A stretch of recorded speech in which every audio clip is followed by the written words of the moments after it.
Bienvenidos todos. Welcome everyone. Again, tonight is the orientation for Conchas y Café, a bilingual creative writing workshop series. However, to get you started in knowing what you're signing up for, I'd like to introduce DSTL Arts. DSTL Arts or DSTL Arts is an acronym. It's an organization that I started in 2012. And the acronym itself stands for Develop Skills and Transcend Limits Through the Arts. It is our mission to inspire, teach, and hire emerging artists from underserved communities, as you see here. And, I'm just going to do a quick overview here. There are several of you who are, I'm sure, already familiar with the organization, so we probably don't need to spend too much time. But that said, I do want to always remind people that we really work hard to help people understand that, the starving artist idea, that mentality, that stereotype isn't always accurate. It is actually, especially in LA, a very big part of our economy. The working artist does exist in the world, and we are here to celebrate and also to teach people how to become a working artist. It is also very important to us that everyone uses their tools in their tool chest. In other words, we want people to really be able to feel comfortable using whatever language, whatever skills they have, whatever experiences they have to tell their stories in their own words. There's nothing more important to us than to really get to know everyone as individuals, because that's what actually makes our community that much better, is that we are all part of a bigger tapestry that is our community.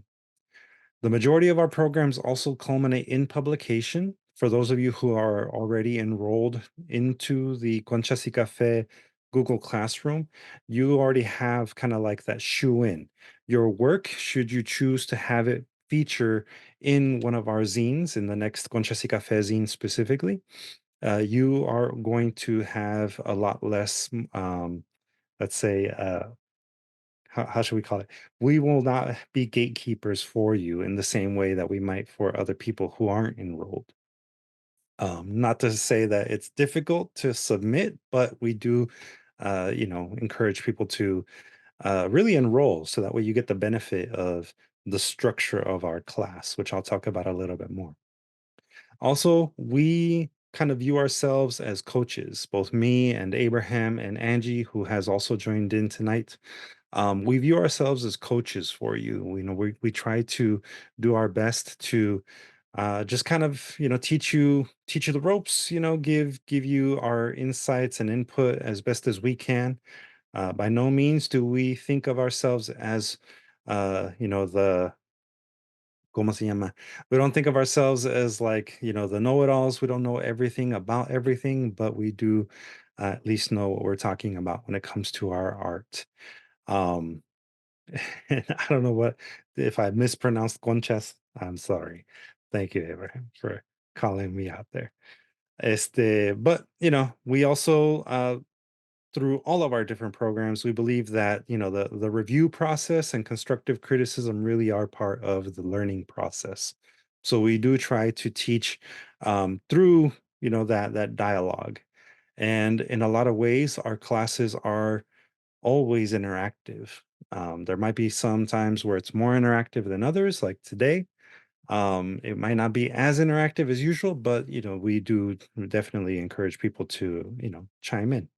Let us know what you're thinking.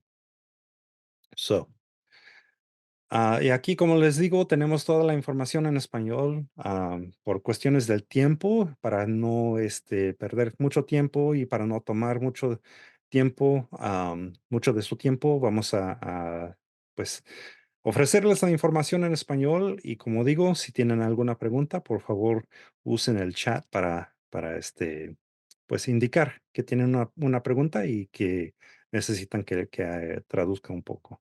So,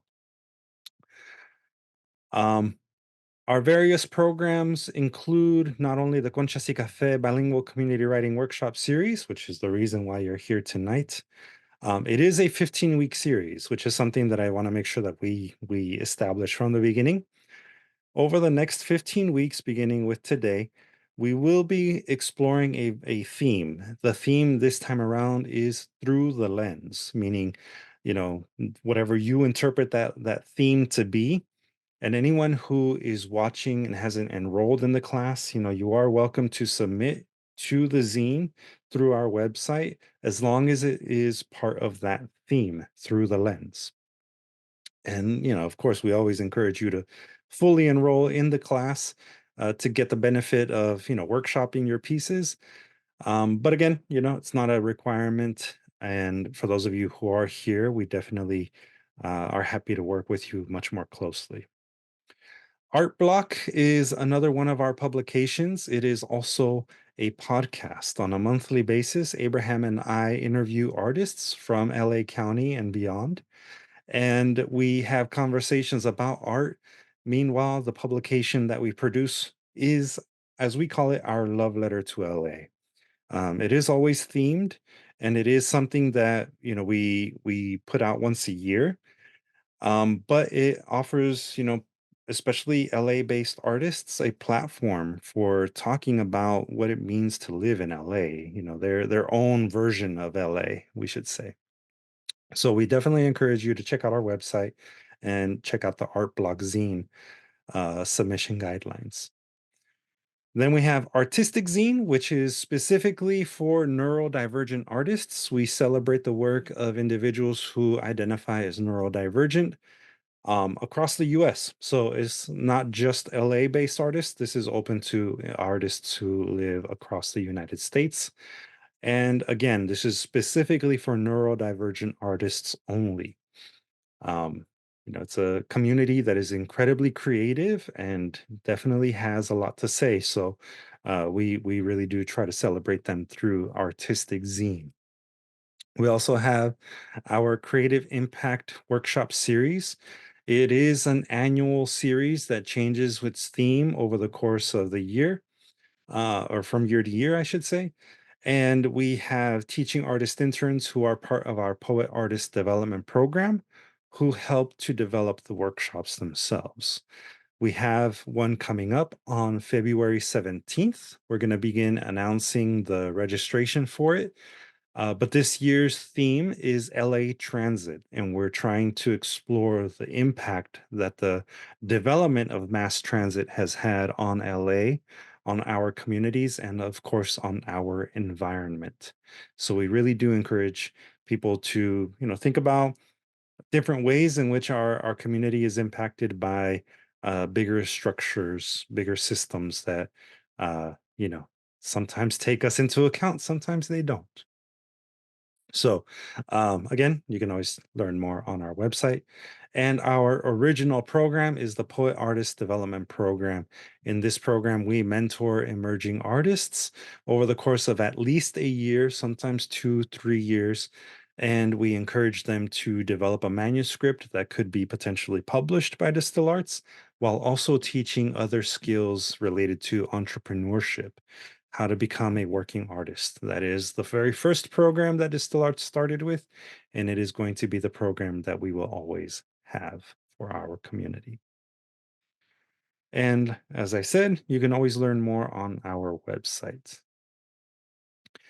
Now, Conchas y Café zine, like I said, is a zine that we produce twice a year. Our commitment to you as participants is to conduct the program twice.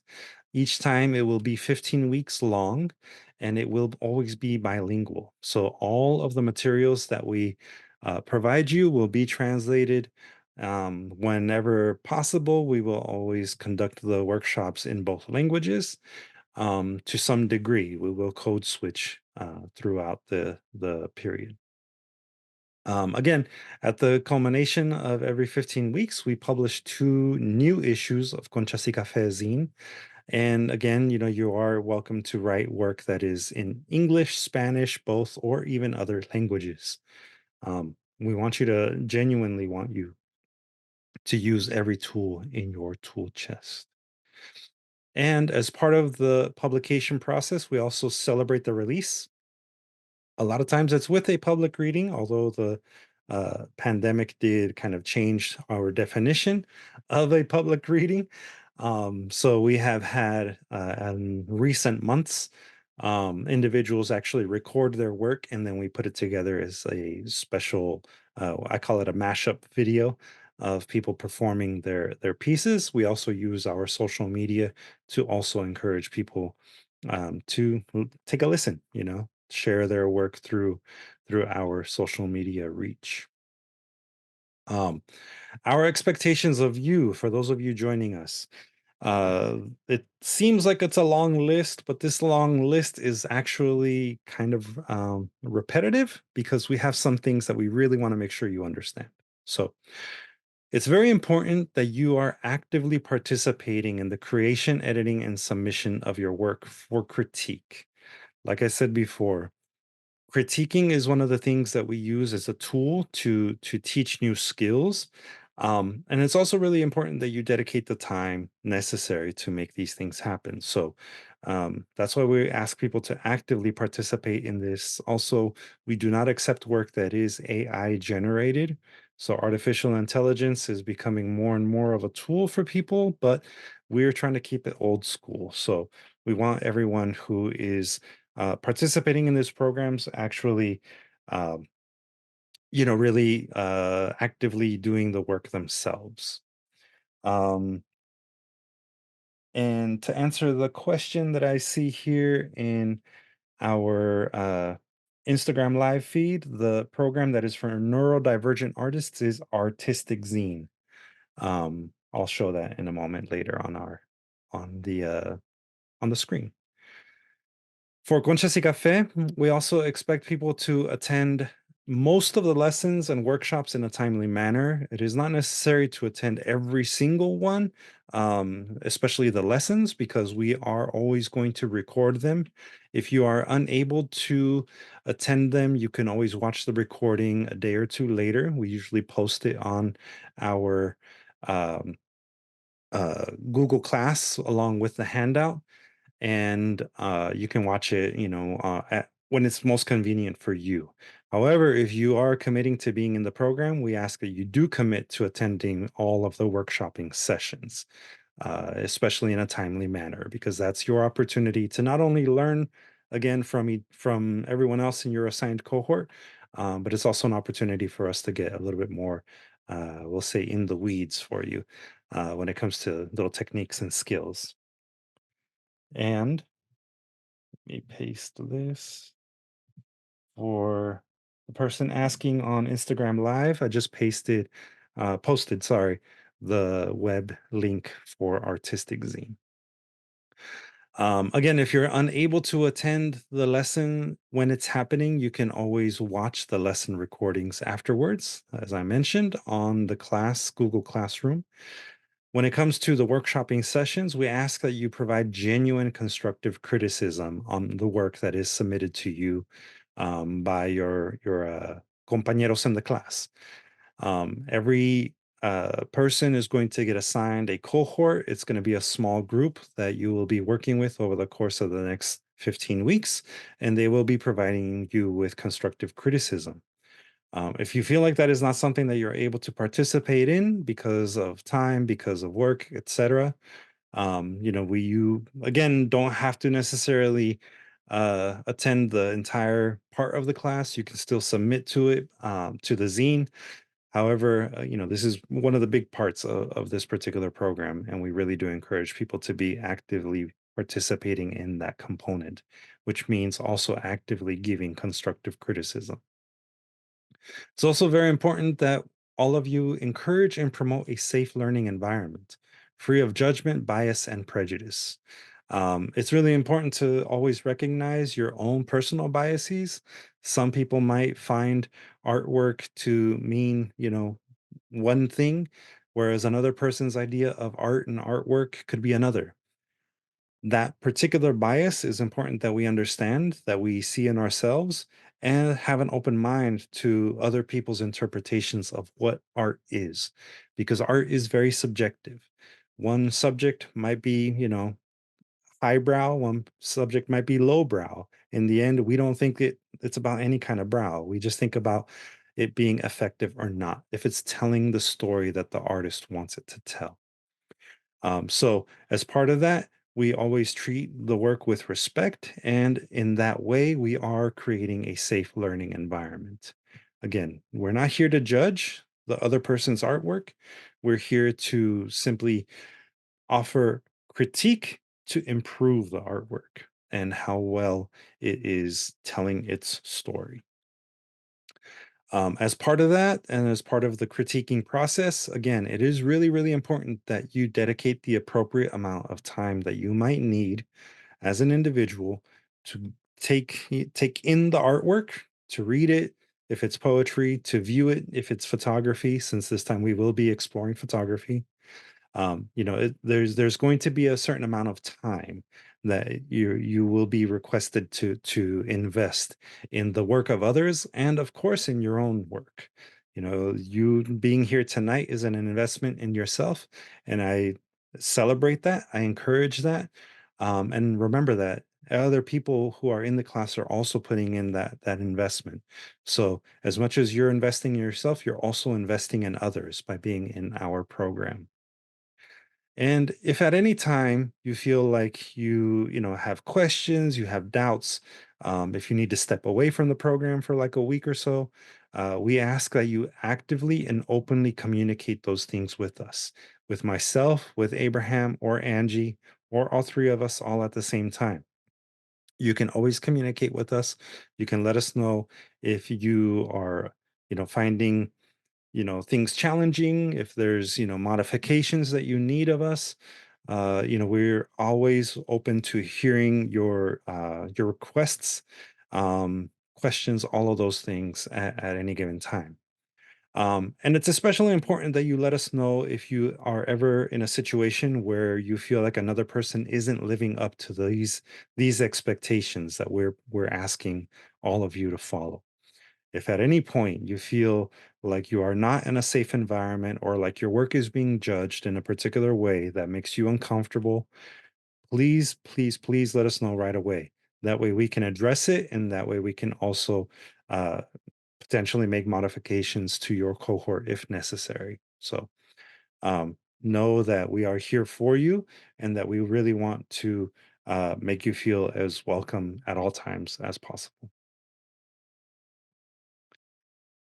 So, any questions so far on any of the expectations, anything that I just covered related to the program? All right. Yes, Nettie, welcome. Good to see you. Hi, Luis. Thanks for having me. Hi, guys. When it comes to file sharing, what's the best way to do that as we might share some of our work in progress with others participants? Yeah, that's a excellent question. I'll actually get into that a little bit more, but the way that we're going to ask everyone to share their work in progress is through Google Docs or Google Drive, because again, this time around, we're also going to be giving people photography exercises. So you will be sharing photos as well, or not even just photos, but any kind of visual art. You'll be sharing that as well as writing.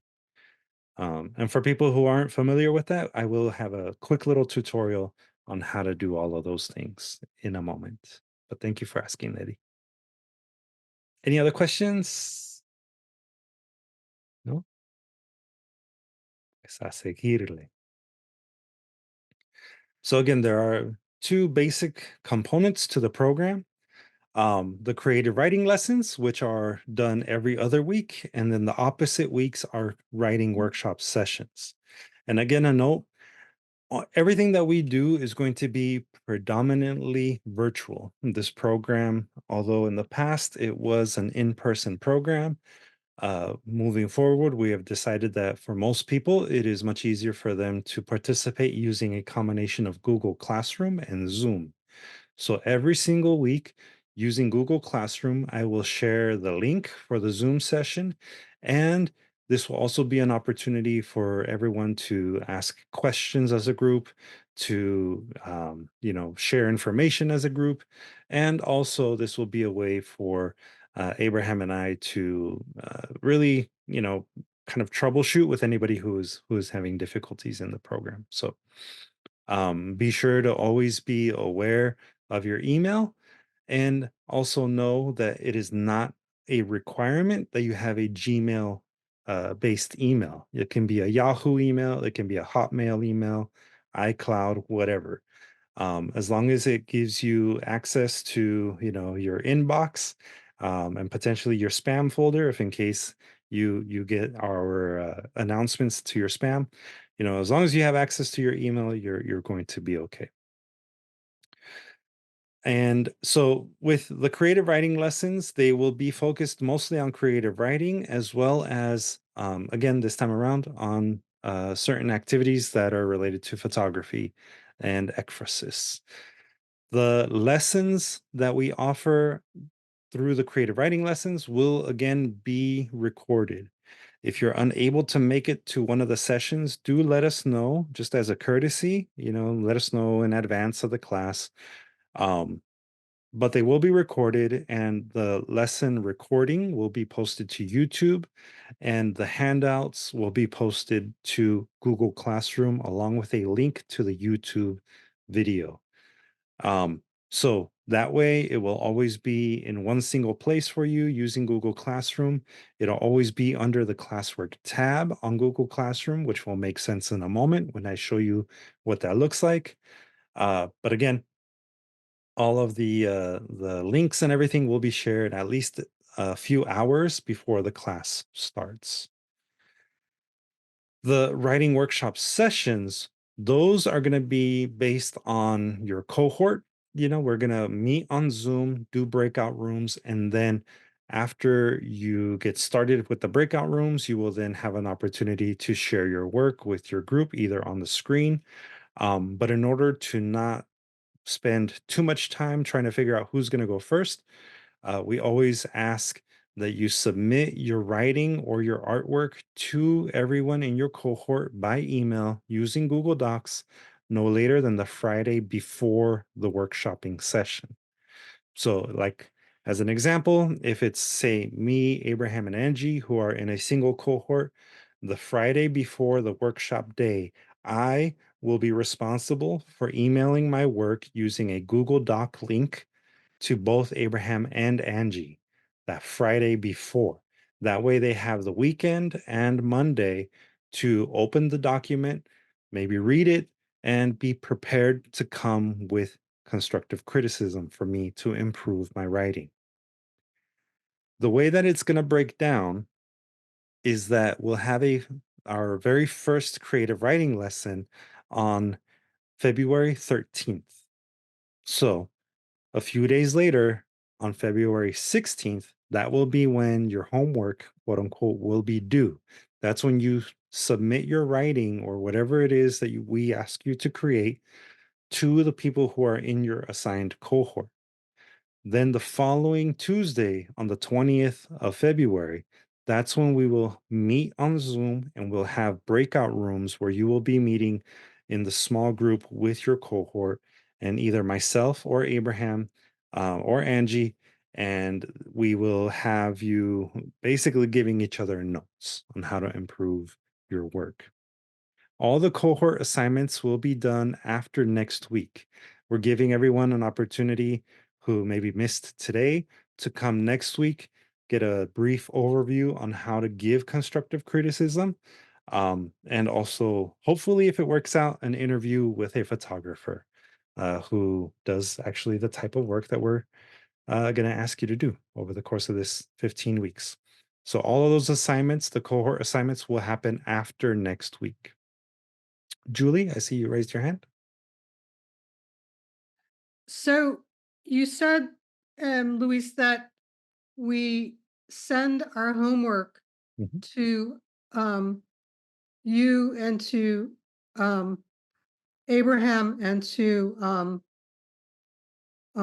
Angie, mhm. but do we also send it to everybody in the class? To the people Or, in your cohort.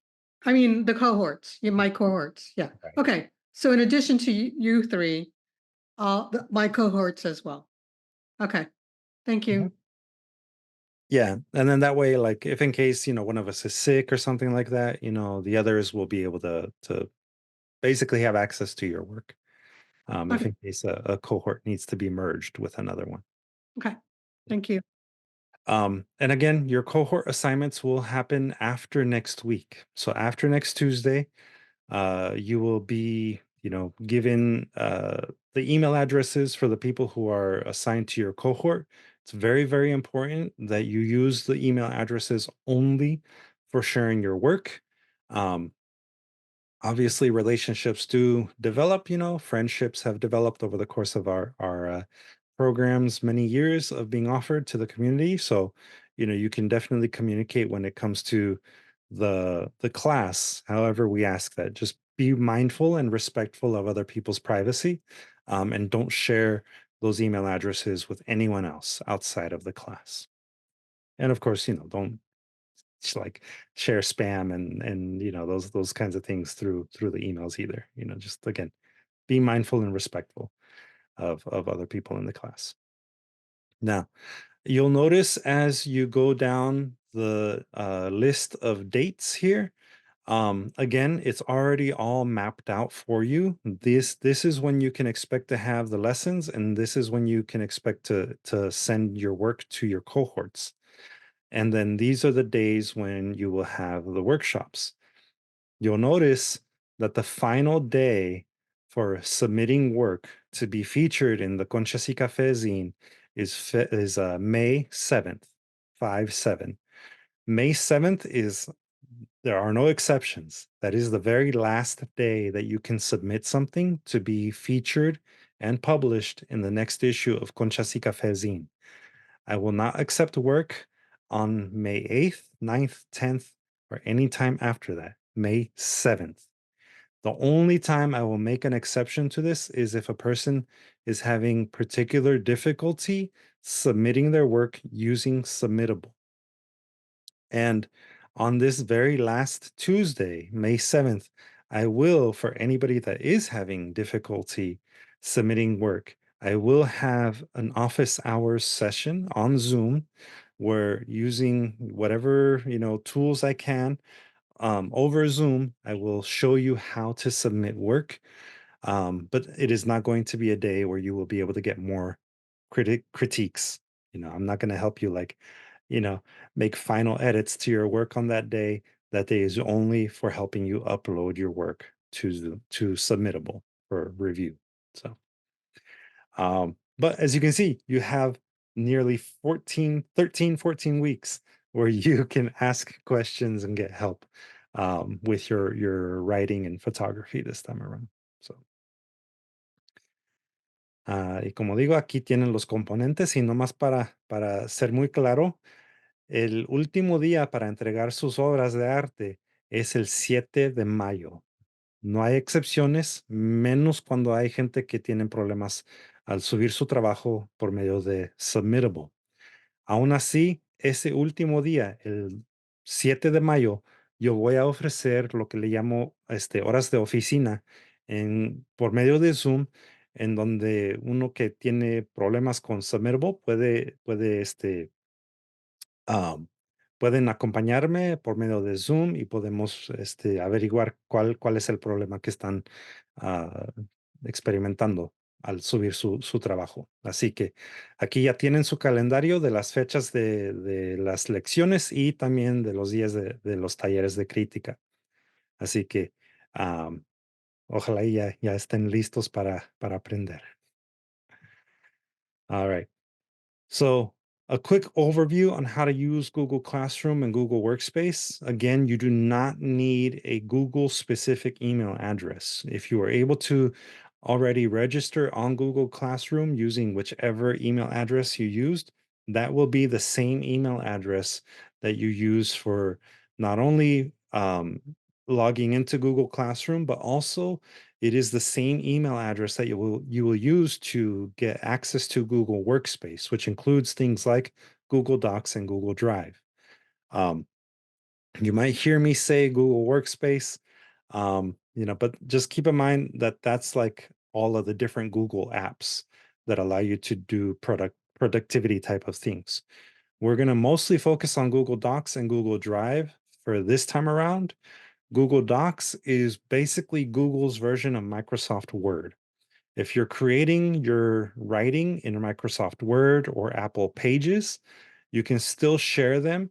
However, we cannot guarantee that if you're sharing them through Google Drive or Google Docs or whatever, that those particular formats will open up on everyone's devices, especially if you're an Apple Pages user. Apple Pages will probably need to be converted to either a Microsoft Office file, or you will need to copy all of your writing and then paste it into a brand new Google Doc file that can then be shared. Google Drive is basically like think of it like a Dropbox or iCloud account.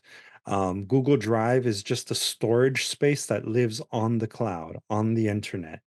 And that is something that you can use to share either images, videos, audio files, or Google Docs. Those are going to be the two ways in which you will be basically sharing your work with us. Another thing that's really convenient about Google Docs specifically is that the moment that you create something on Google Docs, it will automatically be saved to Google Drive. And every time that you open the same Google Doc, it will automatically save the work for you as long as you're connected to the internet. Google Docs automatically updates the work. And also, conveniently, anytime that you have already shared it with a person, that person will see all of the updated versions as you make the changes. So, let's say I share a Google Doc, a poem using Google Docs with Abraham, and then I go back and I change some of the words. He doesn't need to get the shared link again. The moment that he opens it, he will see whichever version is the most recent version of that file. So, as you're working on your files, as you're working on your poetry or even on your photography, if you're editing it using some of the features on Google Workspace, those changes will automatically be reflected on the file that you've shared.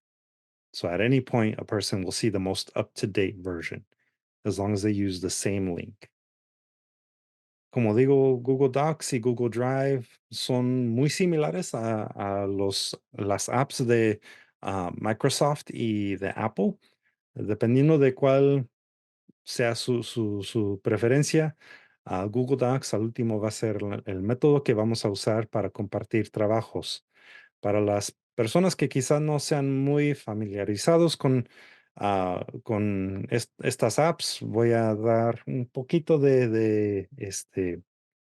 vamos a repasar las aplicaciones un poquito. So, bear with me for a second here. I'm going to queue up a brief demo of the Google Docs and all of that stuff for you. So, here we have our website. All right. So this is the DSTL Arts website. Let's say you're on there, you haven't registered for the class yet. Completely, you're watching on the live stream, whether that's on the Instagram live or on the um, YouTube and all of the others. Go to where it says programs, go to where you see Conchas y Café zine. Once you get to this page, you'll see here it gives you the upcoming schedule. If you click on where it says Google Classroom, or if you specifically click on the code, the enrollment code for the current session, it will automatically open up this page for you. You see, once you have this page opened, that means that you are now fully enrolled in the class. If you're logged into Google, it'll automatically generate this page for you. If you've not before signed up for Google Classroom, you can use, again, whatever email address you prefer. It does not have to be a Google-based email address. Gmail, Hotmail, Yahoo, all of those different types of emails, they all work. Once you are registered on your home screen, you will see all of the different classes that you might be enrolled in. When you click on the name of the current session, right? You'll see here, Volume 9, Issue 2, Conchas y Café. It'll bring you to the stream. The stream is where people can post announcements. That's where I have been posting announcements, as you can see. This is my view as the teacher, but your view as the student will be very, very similar. When you click up here where it says classwork, you'll see that it'll have all of the different lessons and all of the materials. Once they have been posted, they will be there for you to review. And that's where you can download handouts and you can, watch the videos and all of that. To access your Google Docs and your Google Drive, you'll find this little thing up here that says Google Apps. It looks like a bunch of little dots. When you click on that, you'll see all of the different Google apps that you have access to. As you can see, Google Docs is one of them, Google Drive is another, Calendar, Sheets, all of those different things are all available to you for free. You may not have a lot of storage to start with, but it's still more than enough to be able to participate in this class. If you click on Google Drive, it'll open up a new window and see here, it'll show you all of the different files that you have created over the many, many years.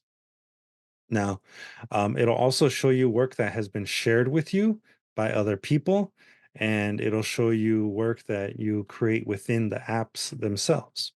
If you want to create something, you click on the button that says New.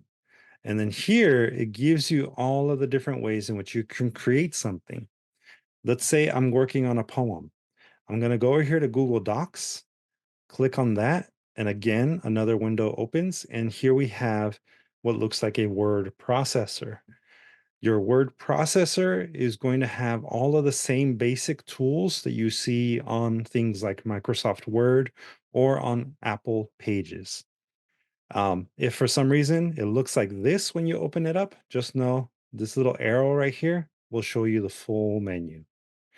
Now, if I click up here where it says untitled document, the minute that I change that, that is going to be the new name, and it's going to automatically save this within Google Drive. Let's say I'm calling it My Poem 2024. Now that I've done that, you'll see here, saved to Drive. And that's going to show you right here the status. When you click on that, it's going to show you whether or not the changes have been made. Now I can start typing, and then, I do whatever I want, right? Let's say I'm happy with my poem for now. This is my first draft, and I'm ready to share it with someone. Well, I move up here to the button that says share, click on that. This window will pop up here, and then I'm able to send it to someone. Let's say I want to send it to Abraham. Since I already have Abraham's email address saved there, I just have to start typing in his name and it'll automatically complete it. And if it's checked right here where it says notify people, then obviously they will be notified. They will get an email letting them know that this is my poem, right? And then they'll be able to click on the link that's shared with them and access the poem or photo or whatever it is that you're sending.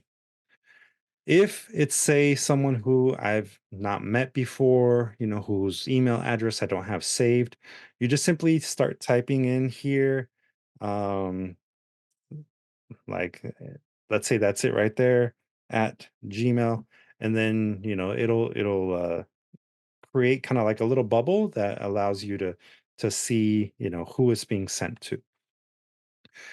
Um, Once that's all kind of set up, you type in your message there, you click on send, and then again, access has been updated.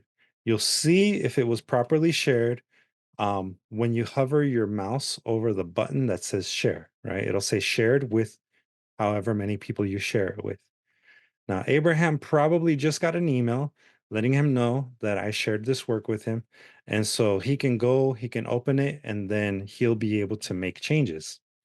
Let's say you don't want to make changes, but you want to make suggestions.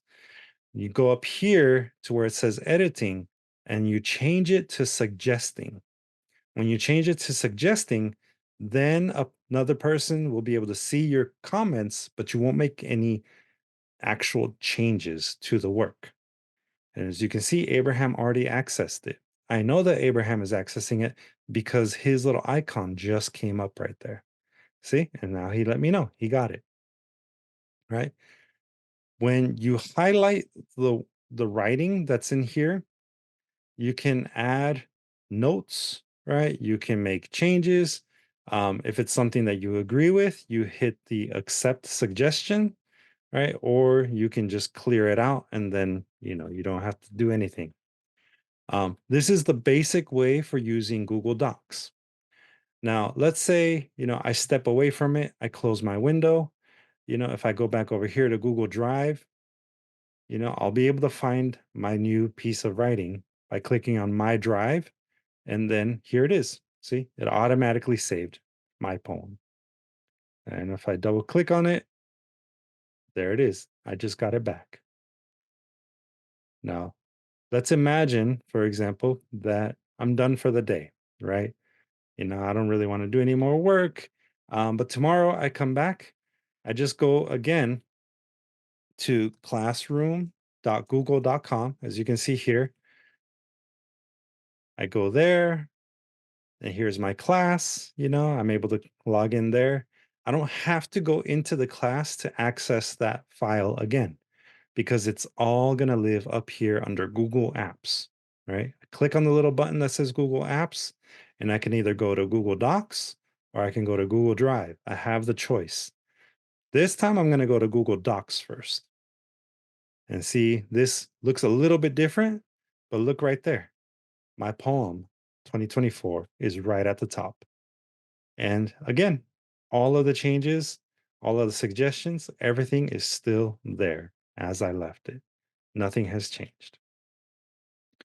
Now, if you're going to share like a photo, we're going to probably have to use Google Drive for that. So we're going to go back over here to Google Drive quickly. And then to share a photo, if I took a photo that I'm really proud of and I want to share, I click on New, and then I go to File Upload.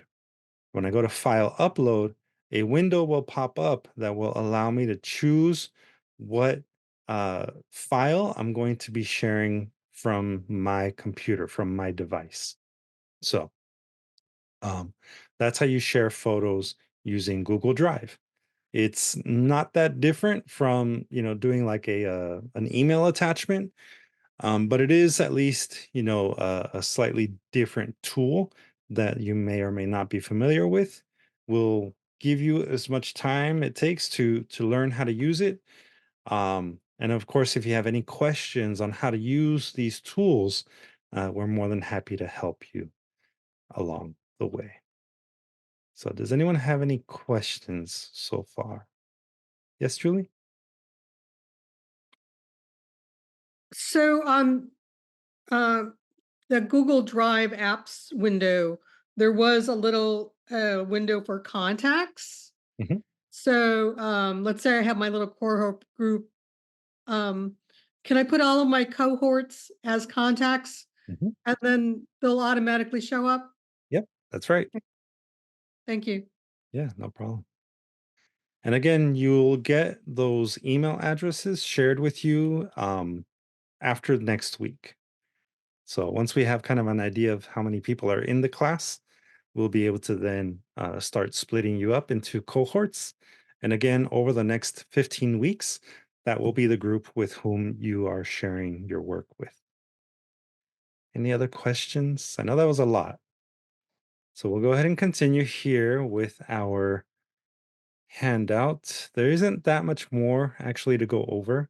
Um, Next week, I'm going to go in depth, a little bit more in depth on how to give constructive criticism.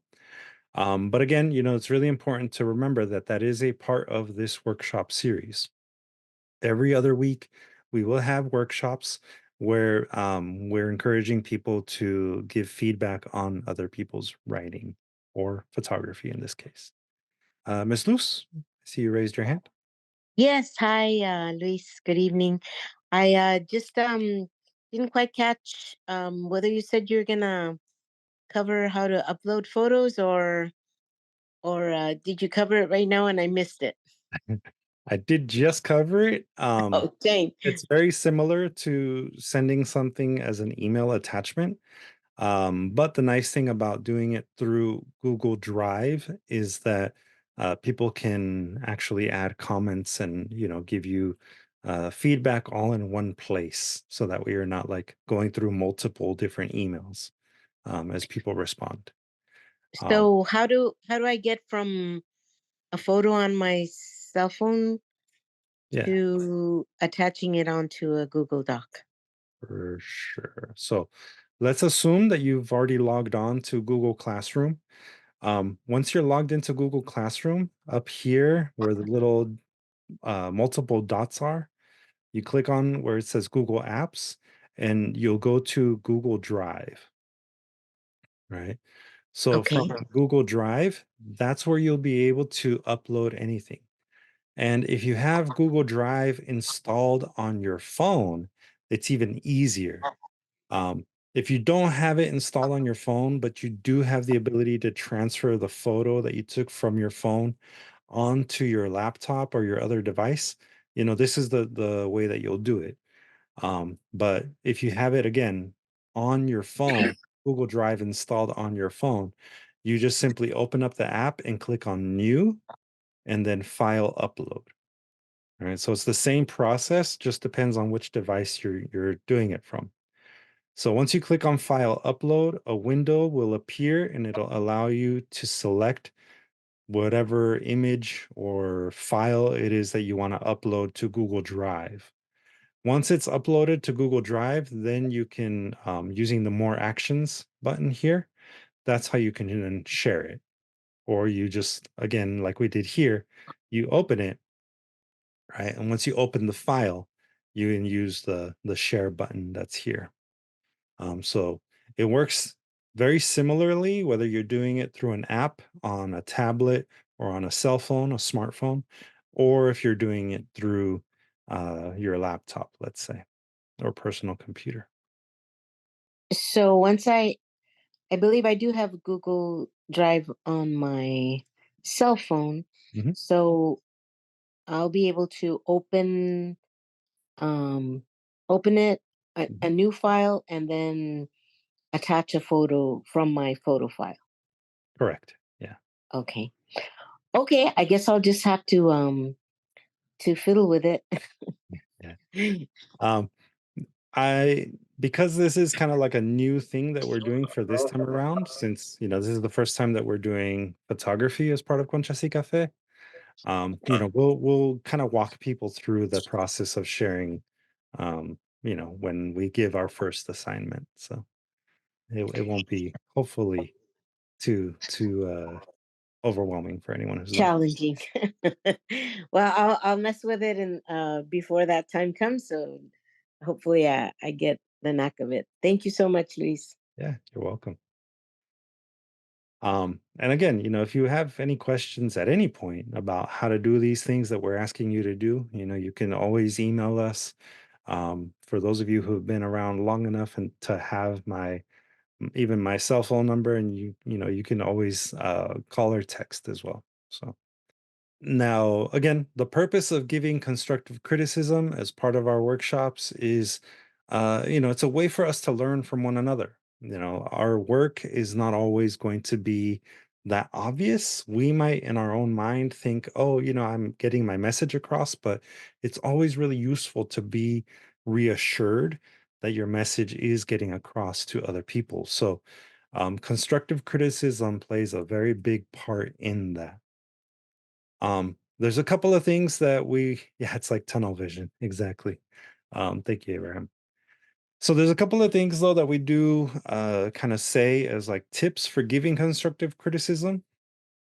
And the first thing is to always approach work with respect. If you say you like it, really be prepared to say why. The why you like it is way more important than just saying, "Oh, I like it. Good job." That doesn't help anyone. So out of respect for your work and the work of others, always be prepared to say why you like something. And kind of like I mentioned before, we do not critique the content. The content, the subject matter that a person decides to explore in their artwork, for depending on your background, your historical knowledge, all of these different things, there's different like ideas of what art is. But the beautiful thing about art is that everything can and could be, has potential to be a form of art. So even if you don't feel like you're connecting with a work of art, because maybe it doesn't speak to you in the moment, have an open mind and be receptive to the other person's ideas. That's why we don't specifically critique the content. What we do critique is form. We try to look at, whether or not it's telling the story that the person wants it to tell. If you have questions about a person's artwork, it's okay to ask the questions.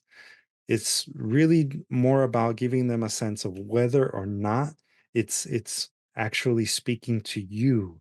And if it is speaking to you, why is it speaking to you in a good or a bad way? Because sometimes we need to know those things, right? It also is useful to refer to techniques, phrases, or moments that you can see are important in a person's artwork. If there's something that is being repeated, or if there's maybe a visual thing that is being repeated or that visually stands out, those are things that we can point to and say, that's really working for me. Or, maybe that could maybe be done in this way, so that it tells whatever story it's meant to tell a little bit more effectively. And again, if all else fails, if you're having trouble critiquing another person's artwork, it's always good to give at least two examples of moments or phrases or things that you feel are working, right? Again, it's more about the why it is speaking to you. Give two specific, concrete examples of why something is speaking to you, and then, if possible, give one pointer or one thing that you could say. This could be a little bit stronger. I think that I'm sensing a little bit of uncertainty, or I'm not sure what I'm supposed to get from that. So, if it's possible, add that one thing in there that could be a question, right? And just as much as it's important to come prepared to give constructive criticism, it's also very, very important to come prepared to receive it. Um, it's very useful to be open to having people critique your work, um, and a way to do that is to just be attentive and engaged and actively listen. You have to be proactive in listening, which means not talking. You can't really listen if you're speaking over to someone. So, really limit the amount of time that you speak when it is your turn to have your work reviewed. Answer questions, obviously, explain your work if it's necessary, but always allow people to speak about your work first and then you speak afterwards. Um, it's just useful for people to kind of approach the work as they would if they were to come across it in a book or something, without the author there first. So, um, with that, it's also important to understand that sometimes people will raise questions and not be sure of what your intentions were.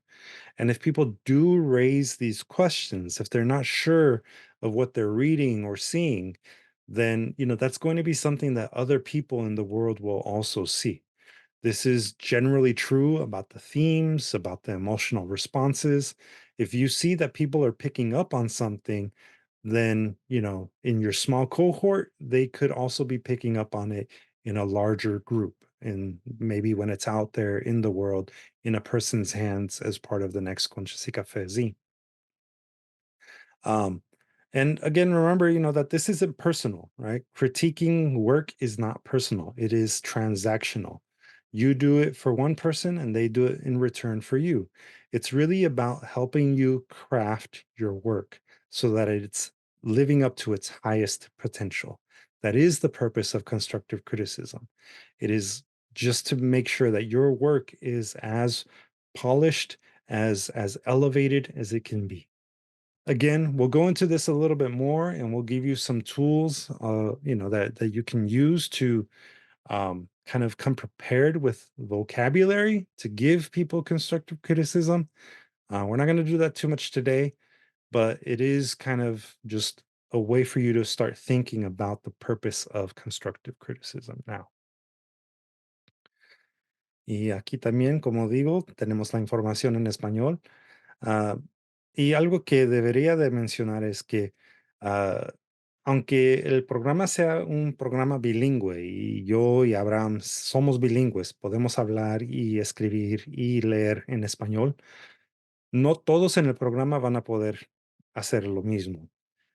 Y pues es algo que tomamos en cuenta cuando empezamos a formar los grupos pequeños, pero si por alguna razón se sienten como que las ideas o lo que están tratando de impartir a través de su poesía o su arte, quizá no se esté comunicando adecuadamente con su cohorte, por favor, díganos y trataremos de hacer lo más posible para acomodar los grupos pequeños para que puedan recibir las críticas que ojalá les ayude durante su tiempo en el programa. Again, we really want to encourage people to use every tool in their tool chest. So, with that in mind, we will try and modify groups as we go in order to make sure that people who are bilingual, who are incorporating English and Spanish, or who are maybe writing more in one language over another, that they feel like they're with a group who is able to give them the feedback that they're looking for. So, at all times, again, just openly communicate with us if you feel like you're not receiving the feedback that you're hoping to receive. As part of this handout, I did include some technical vocabulary that we use often. I'm not going to go over every single one right now. Like I said, we're going to do this a little bit more next time. Um, and even then, we're going to try and also incorporate some more stuff that might be related to visual art and critiquing visual art. But this is at least a handout that you can always reference later if you need to. Um, Incluso todo el vocabulario que ven aquí está traducido y es algo que típicamente usamos. Todo este vocabulario es algo que se va a escuchar durante su tiempo en el programa. Así que, como digo, no voy a repasar toda la información en este momento, pero aquí lo tienen para que puedan usarlo como referencia ya después cuando estemos trabajando en grupos pequeños. Uh, it's also probably worth mentioning that anytime that we introduce new vocabulary or even, repeat some of the vocabulary that you see here, it will be on the handouts and we will try to give you examples of how these vocabulary words are used in the writings that we'll be reviewing in future lessons. And on the note of communication, again, just stay in communication with us as much as is necessary. Especially though, if you are going to be absent from the program for an extended period of time, that's like maybe 1 to 2 weeks away. If you're going to be gone for a while, just let us know so that way your cohort members also know, and they don't, expect to see work that never shows up. If you have any kind of questions or concerns related to the program, you're always welcome to reach out to us directly. Um, if you need any kind of technical assistance with either Google Classroom, Google Workspace, or Zoom, as much as possible, we'll try to do any kind of technical assistance over either email or even on Zoom if it's necessary. Uh, for anybody that is joining in on the live streams who doesn't have regular access to a device like a tablet or laptop, something like that, on a very limited basis, we do have a couple that we're able to rent to you while you're in the program. Um, so if you do need to have access to a tablet that will allow you to connect to the internet, reach out to me directly, and we can arrange for a time to have you sign one out. Again, this is on a temporary basis, but we do have the ability to do that for a small number of people who are in the LA area. Also, it's very rare, but we have had, participants who are so excited about Conchas y Café that they go and they tell their friends and other people that they know in other organizations. And, if those other organizations show interest in wanting to learn more, you can always either direct them to talk to us directly, or we can coach you on how to talk to the group about us as well. Just let us know before try and represent Distill Arts to the community, because we want to make sure that you have all of the correct information and that people don't maybe get confused about different things that they might hear. So always let us know first before you represent Distill Arts to the community. And it's also just, I think, very good, like it says right here. If you're ever in doubt about anything, just ask. Ask us for clarification. We are pretty friendly, even if we don't look like it all the time. We do have just kind of like a little family vibe here. It's always kind of been part of Distill Arts, and once you join the program, you're always part of the program, as long as you want to be. So we're always open to hearing from you. We're open to hearing feedback as well on ways that we can improve the program if you're not having the best of experiences. It is something that both me and Abraham and Angie as well always are looking to do. We're always looking to make this program even better for everyone. So um, definitely reach out when it comes to those things. Also, these last two things are kind of important for us to say, just because both Abraham and I are also photographers outside of Distill Arts, and also graphic designers, and we do other types of creative work. Angie as well is a writer and is capable of doing a lot of other things related to art.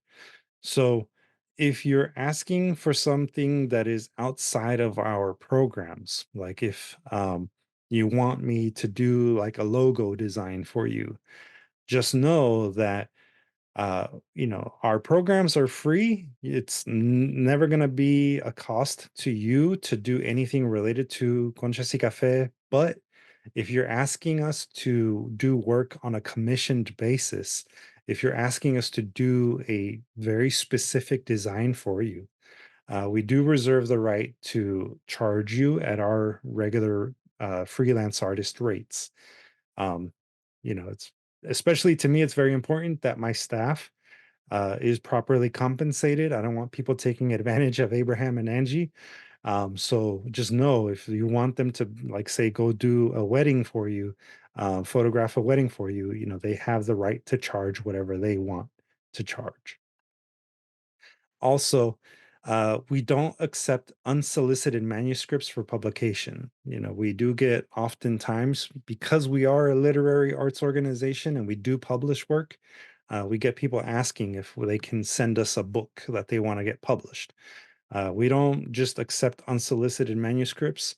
Our programs have a very specific structure, and if a person wants to be published, we can, obviously consider them for our mentorship program, and they might have an opportunity to be published that way.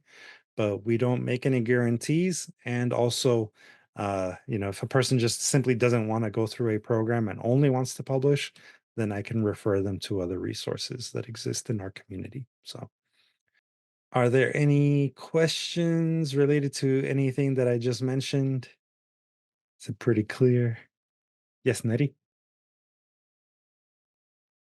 When it comes to giving and receiving feedback from cohorts, Mhm. uh, can you use like an example in your experience of what has worked? Like, you outline the expectations on paper, but maybe an example of like how it worked well can help us better visualize what Mhm. the good dynamic would be. Um, Well, I think the best example I can give you is, and this is again just assuming that people are submitting work on a timely basis, right? So let's say you receive a poem on Friday when it's supposed to be due to you from me, right? Um, my expectation would be that you would spend either Saturday, Sunday, or Monday, or even Tuesday before the workshop, taking time to read it and then come prepared to give notes. We don't want to spend too much time actually reading people's work out loud um, for the very first time. It's always best to come prepared in advance. And with that being already completed and already hopefully having some notes that you can provide people, uh, really the best thing that could happen in those situations is that you come and you say, well, you know what, Luis, I think that this word works really, really well here in this line, but you repeated it, maybe one too many times in the following line. So maybe you might want to consider using a synonym. Or maybe there's another word out there that has the same effect, but gives us a slightly stronger image, right? So it's kind of that approach to giving constructive criticism that we are sort of expecting. Um, I think that with us doing photography this time around, also, you can approach photography in a similar way. Uh, But again, if it's a like a photograph that a person took and is not able to take again, you may just kind of say, well, maybe consider cropping in here. Maybe making the image a little bit smaller and tighter on the subject. That could help so that you don't have other distractions around the edges. Or, there's different ways in which you can critique photography without maybe making it like a burden on other people to recreate the work. Slightly different given the different mediums, but that is part of what we're going to do next week when we talk about how to give constructive criticism more. And also, like I said, hopefully we'll have a guest photographer if everything works out. If for some reason the guest photographer isn't able to join us, we'll try and schedule him in another time during the series. But for the most part, just expect that next week we will cover, how to give constructive criticism and some of the maybe techniques you could use for visual art as well as literary art. And if there's any other questions, feel free. But if not, I just want to say again, bienvenidos. You are now officially part of the Arts Fam. We do use this little hashtag every now and then on our social media. And, as part of our little community here, we really want you to feel like this is a resource for you. And it will always be a resource for you as long as you want it to be. We've had people who have been part of Conchas y Café since the very first time that we offered it at the East LA Library, almost 10 years ago now. Um, yeah, it's actually 9 years since we offered the very first class, and we've had people with us since then. And it's been amazing seeing them grow as writers and performers. And, you're always going to be welcome back. Um, it could be one session, multiple sessions, a whole series, and the rest of your life if you want it to be. You're always part of our arts fam. And feel free to also, as part of our arts fam, feel free to share your own accomplishments. We've had people go on from Conchas y Café and actually publish their own full-length books of poetry. And you're always welcome to share those successes with us and with the rest of the community as well. So we're here for you in as many ways as is possible. So um and last but not least, I want to make sure that you have here our email addresses. It's always going to be our first name at DSTL Arts.org. You can reach out to, again, me or Abraham or Angie at any point if you have questions, if you have concerns, or if you just want to, give us some input on how we can make the experience better for you. Also, the website is here, distillarts.org, for anyone who is joining in on the live streams and has questions about our other programs. You can always learn more at the website there, and be sure to follow us on our different social medias. We are on Twitter, now known as X. We're on Instagram, on Facebook, and also on TikTok. And of course, YouTube, where the majority of our videos now live. So, thank you everyone for joining us tonight for this orientation. It was a lot of information, I know, but this is only the beginning. All of the other sessions after this, I guarantee, will be a lot more fun and a lot more interactive. And again, if you have any questions at any point, feel free to send us a message. We hope that you also fully enroll. For those of you who are on the live streams, enroll again using the link on our website. That way you can get all the info as it happens. And I think with that, we'll say thank you and good night.